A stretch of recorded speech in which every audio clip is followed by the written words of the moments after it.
జై తెలంగాణ. అందరికీ నమస్కారం. ఇవాళ ఈ రాష్ట్రంలో ఉన్నటువంటి పరిస్థితుల మీద నిరంతరాయంగా ఒక పక్క తెలంగాణ రక్షణ సేన, ఇంకొక పక్క ధర్మ సమాజ్ పార్టీ కలిసి అనేక పోరాటాలు చేస్తున్న విషయం మీ అందరికీ తెలిసిందే. మరి అందులో ప్రధానంగా ఖమ్మం జిల్లాలో వెలుగుమట్ల కావచ్చు, మరి పరిగిలో ఇండస్ట్రీస్ కోసం అక్వైర్ చేస్తున్నటువంటి ల్యాండ్కి సంబంధించిన అంశం కావచ్చు, RRRలో ల్యాండ్ కోల్పోతున్నటువంటి భూ నిర్వాసితులు కావచ్చు, వీరందరి పట్ల అనేక రకాల పోరాట రూపాల్లో మేము పోరాడుతూ వచ్చినాం. కొన్ని చోట్ల రిజల్ట్ సాధించుకోగలిగినాం. ఖమ్మం వెలుగుమట్లలో దాదాపుగా 318 మందికి మళ్ళీ ప్రభుత్వం దిగి వచ్చి అదే చోట పట్టాలు ఇవ్వడం, అదేవిధంగా పరిగి కానీ RRR కానీ మరి జరుగుతున్నటువంటి ప్రయత్నాలు ప్రభుత్వం ఆపేయడం, ఇవన్నీ కూడా మేము పాక్షిక విజయాలుగా భావిస్తూ, మరి సంపూర్ణ విజయం కావాలంటే ఖచ్చితంగా ఇందులో కేంద్ర ప్రభుత్వం ఇన్వాల్వ్మెంట్ ఉండాలి. మరి రాష్ట్ర ప్రభుత్వం దగ్గర నుంచి మంచి రిపోర్ట్ తెప్పించుకొని మరి ఏ విధంగా అన్యాయం జరిగిందో తెలుసుకొని న్యాయం చేసే విధంగా మరి గవర్నర్ గారిని కలిసి ఇవాళ వారి మద్దతు కూడగట్టడానికి ఇక్కడికి రావడం జరిగింది. ఖమ్మం నుండి నవ్య, అట్లానే కృష్ణ, అదేవిధంగా RRR దగ్గర నుండి మహాలింగం గారు, అదేవిధంగా పాండు గారు, అట్లానే పరిగి నుండి పులిందర్ గారు, మరి ధర్మ సమాజ్ పార్టీకి సంబంధించినటువంటి నాయకులు, TRS పార్టీకి సంబంధించినటువంటి నాయకులు అందరం కూడా గవర్నర్ గారిని కలిసి ఒకటే మాట అడిగినాము. ఖచ్చితంగా ఈ భూ నిర్వాసితులందరికీ కూడా న్యాయం జరగాలి. భూమి కోల్పోయినటువంటి రైతు నీళ్లలోంటి బయటపడ్డటువంటి చేప పిల్లలాగా తల్లడిల్తాడు కాబట్టి మరి వారిని ఆదుకునేటటువంటి ప్రయత్నం మనందరం కూడా చేయాలి.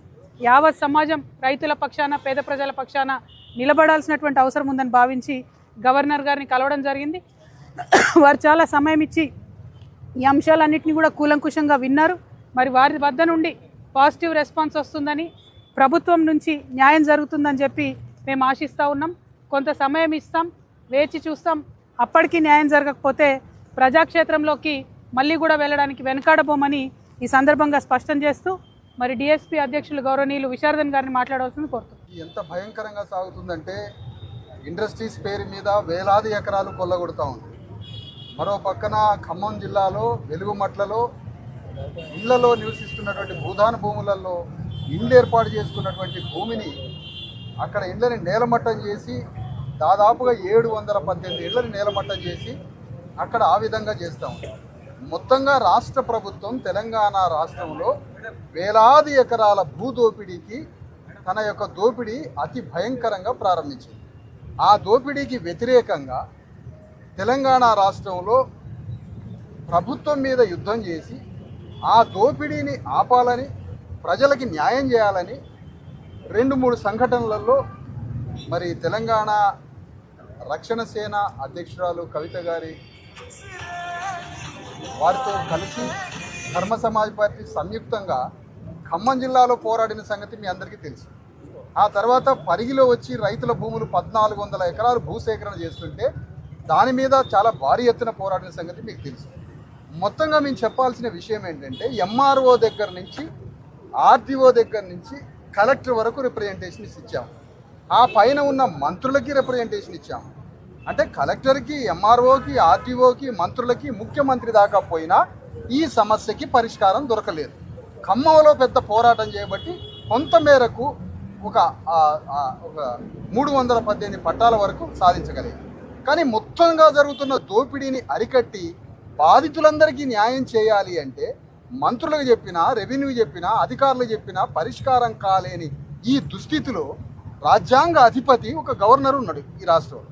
ఆయన రాజ్యాంగానికి అధిపతి. ఎవరు రాజ్యాంగానికి అధిపతి? తెలంగాణ స్టేట్లో గవర్నర్. మరి అధిపతి ఒక్కడే కనపడుతుంది కాబట్టి ఆయనకు విన్నవించుకోవడానికి వచ్చినాం. అయ్యా, నువ్వు ఒక్కడే ఇప్పుడు పరిష్కారం కర్తవి, నువ్వు రాజ్యాంగ అధిపతివి.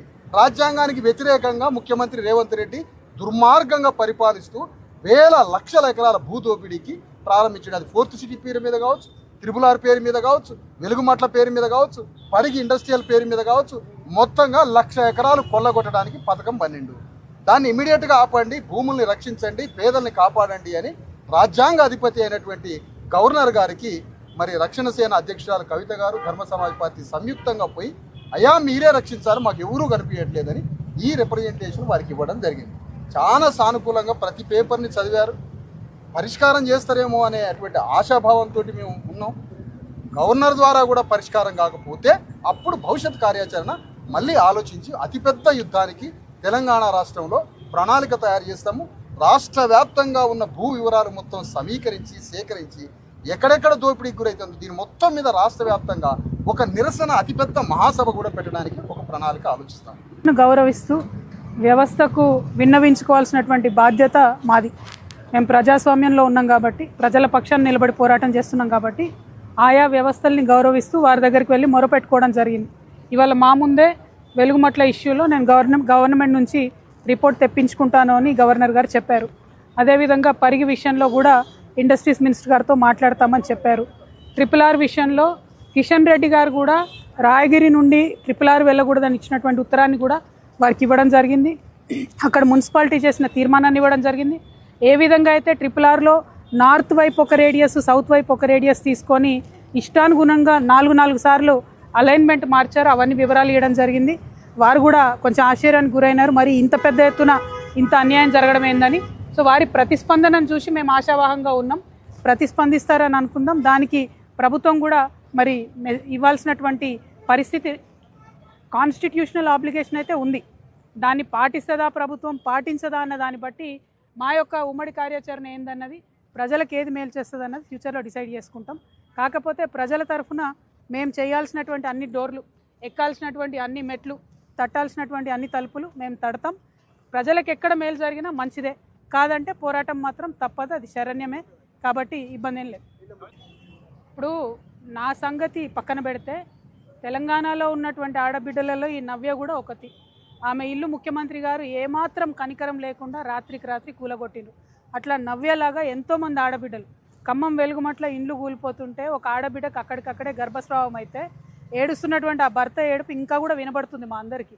అంటే ముఖ్యమంత్రి గారు ఏదో 100 రూపాయల చీర ఇచ్చేసి మొత్తం తెలంగాణలో ఉన్న ఆడబిడ్డలందరికీ న్యాయం చేశానని చెప్పి మాట్లాడితే అది అన్యాయం.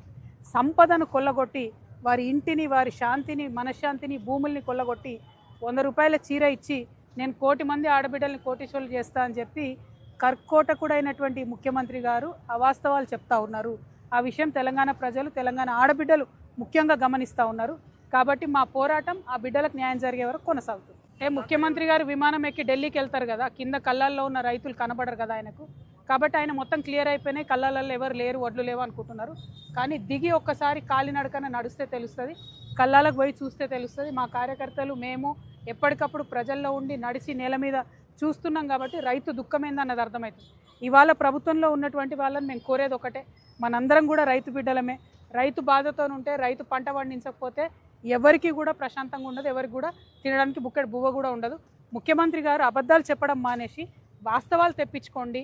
మీరు ఎందుకు కొంటలేరు, కొనకపోతే వచ్చే వడగండ్ల వాననో ఏదన్నా వెదర్ మారితే వచ్చేటటువంటి పరిస్థితుల్లో రైతులు ఎంత ఆగమవుతారు. అందుకే మొన్న సెక్రటేరియట్ ముంగట వడ్లు పోసి ధర్నా చేయాల్సిన పరిస్థితి వచ్చింది. ఏ జిల్లాలో చూసినా దుఃఖమే ఉన్నది, ఏ జిల్లాలో చూసినా రైతులు సంతోషంగా లేరు. కాబట్టి ముఖ్యమంత్రి గారు వాస్తవాల్ని తెలుసుకోవాలి, అబద్ధాలు చెప్పవాలి. ఇక మరి ముఖ్యమంత్రి గారు వాళ్ళు ఎమ్మెల్యేలు చెప్పేదే వినిపించుకుంటలేడంటే రైతులు చెప్పేది ఏమి వినిపించుకుంటాడు? మొదటిది. రెండవది, ప్రభుత్వంలో ఉన్న వాళ్ళకైనా, ప్రజలకైనా, సామాన్యులకైనా ఒక్కసారి చుట్టూ తిరిగి చూస్తే ఎంత దుఃఖం ఉందో అర్థమవుతుంది. రైతులు ఎంత బాధపడుతున్నారో తెలుస్తుంది. రైతుల వడ్లు కొనకపోతే ఇంకా 10 రోజులు ఉంది, చాలా ఇబ్బంది అయ్యేటట్టుంది. వెదర్ ఫోర్కాస్ట్ కూడా భయంకరంగా వస్తుంది, ఏ నిమిషానికి వాన పడుతుందో ఏమవుతుందో తెలియదు అనేటటువంటి వస్తుంది. కాబట్టి గవర్నమెంట్ సీరియస్గా తీసుకొని కొనాలని మేము డిమాండ్ చేస్తూ ఉన్నాం. కొనకపోతే మాత్రం జిల్లా స్థాయిలో కూడా నిరసనలకు దిగుతాం. Thank you. జై తెలంగాణ.